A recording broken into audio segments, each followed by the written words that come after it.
এখন all India secular ফ্রন্টের শ্রী মোহাম্মদ নওশাদ সিদ্দিকীকে তার বক্তব্য রাখার জন্য অনুরোধ করছি।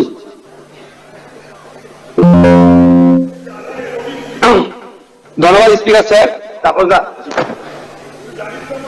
আপনাকে অল ইন্ডিয়া সেকুলার ফ্রন্ট পার্টির পক্ষ থেকে স্বাগত জানাচ্ছি স্পিকার নির্বাচিত হওয়ার জন্য।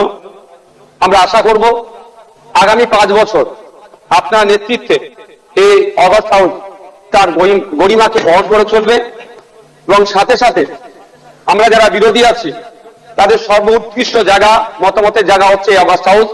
আমরা আমাদের মতামত নির্দ্বিধায় নির্বিঘ্নে এখানে রাখতে পারবো এবং যারা শাসক দলে আছে আমাদের মতামতের ভিত্তিতে গঠনমূলক অবশ্যই যেগুলো হবে সেগুলোকে গ্রহণ করবে।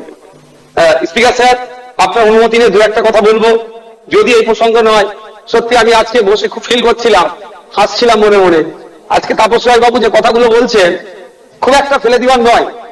আমি আমি আমি আমি বলবো, আমি 2021 সালে নির্বাচন হওয়ার পরে 6টা মাস এমন দিন পার করেছি, আমার মনে হচ্ছিল যে আমি ইস্তফা দিয়ে দিই, অন্তত আমার ছেলেগুলোর উপর অত্যাচার যদি বন্ধ হয়।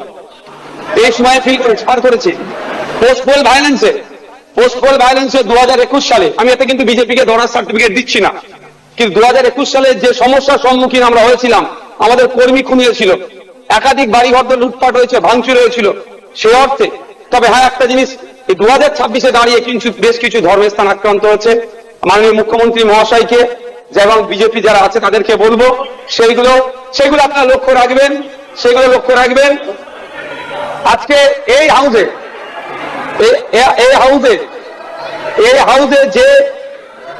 যে কথা চালাচালি হচ্ছে, আমি বসে বসে ফিল করছিলাম, সময় গিয়েছে আমাদের বক্তব্য, বিরোধীদের বক্তব্য শাসকের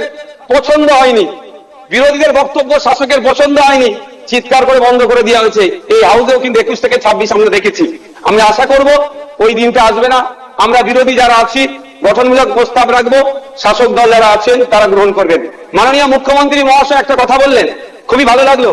আমরা যারা একাধিকবার বিভিন্ন দপ্তরে লেটার করেছি, ন্যূনতম রেকগনাইজ আমাদের লেটারকে করা হয়নি, ইনক্লুডিং চিফ মিনিস্টারের কাছে। আজকে যে কথা বলেছেন এটাকে আমি স্বাগত জানাচ্ছি, যে উনি অন্তত কথা বলেছেন যে মিনিস্টাররা রিকগনাইজ করবে, অর্থাৎ প্রাপ্তি স্বীকার করবে। আর একটা কথা উনি বলেছেন অল্প হলেও কাজ করব। আমরা বিরোধী, আমরা পজিটিভ কথা বলবো, রাজ্যের স্বার্থে বলবো, রাজ্যের জনগণের স্বার্থে বলবো। অহেতুক বিরোধিতা করার জন্য বিরোধিতা আমরা করব না।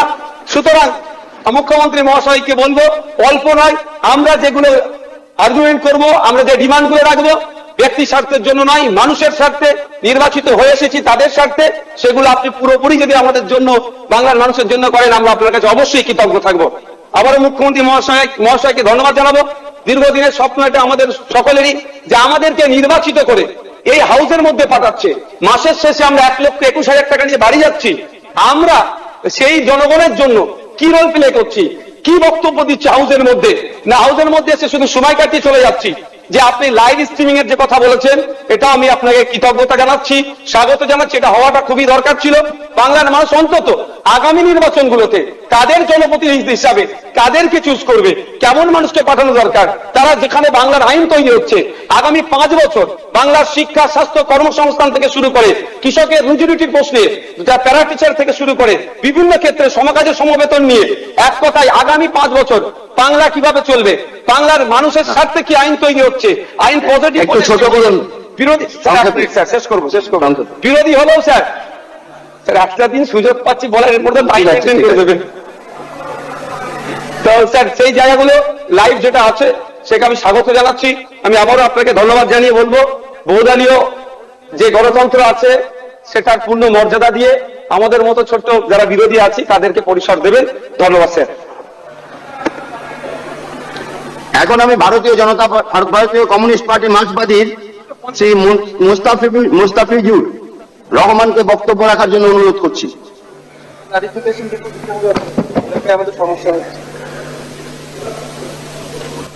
প্রথমেই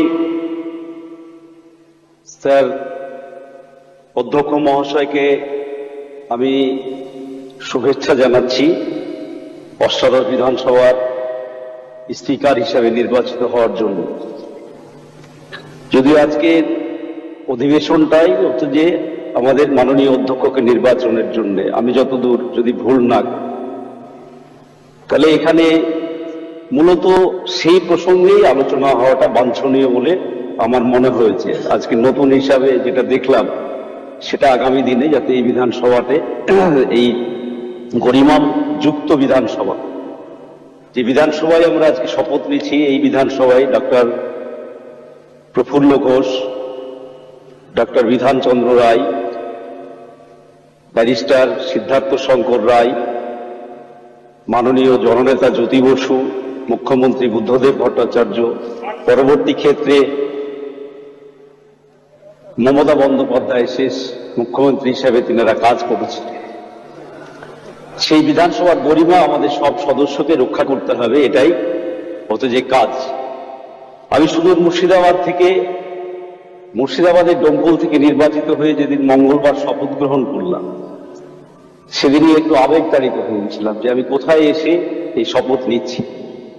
সেই প্রসঙ্গে হতো যে আমাদের এই নামগুলো যেগুলো করলাম আমি, তাদের কথা মনে পড়ছিল। আরো প্রতিনিধিদশা অনেক নেতৃত্ব আমাদের রাজ্যের স্বাধীনতা সংগ্রামী, তারা এই বিধানসভায় পা রেখেছিলেন, তারা আমাদের দেশের জন্য লড়াই করেছিলেন।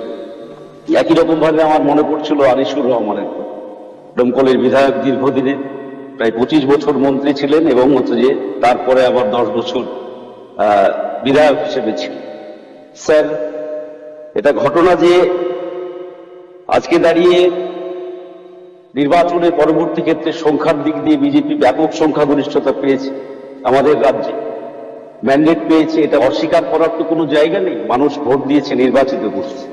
কিন্তু বিধানসভা বা লোকসভা আমরা জানি যে আমরা যে কথাগুলো শুনে এসেছি বা শিখে এসেছি রাষ্ট্রবিজ্ঞানে, সেটা হচ্ছে যে হাউস বিলংস টু অপোজিশন।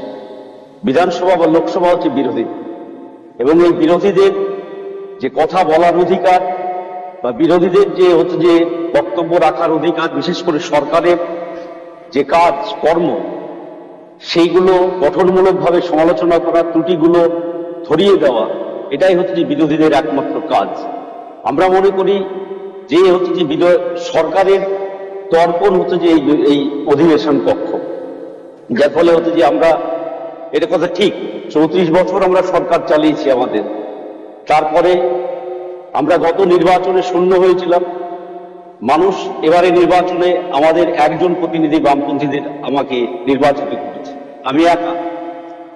কিন্তু আমি মনে করি যে অধ্যক্ষ মহাশয়, আপনি সবসময় যা আমাদের ভারতবর্ষের সংসদীয় রাজনীতি, কখনোই কথা যে মতেরই হয় না কেন, বিধানসভা স্পিকার, যদি আজকের অধিবেশনটাই হচ্ছে যে আমাদের মাননীয় অধ্যক্ষকে নির্বাচনের জন্য আমি যতদূর যদি ভুল না করি, তাহলে এখানে মূলত সেই প্রসঙ্গেই আলোচনা হওয়াটা বাঞ্ছনীয় বলে আমার মনে হয়েছে। আজকে নতুন হিসাবে যেটা দেখলাম সেটা আগামী দিনে যাতে এই বিধানসভাতে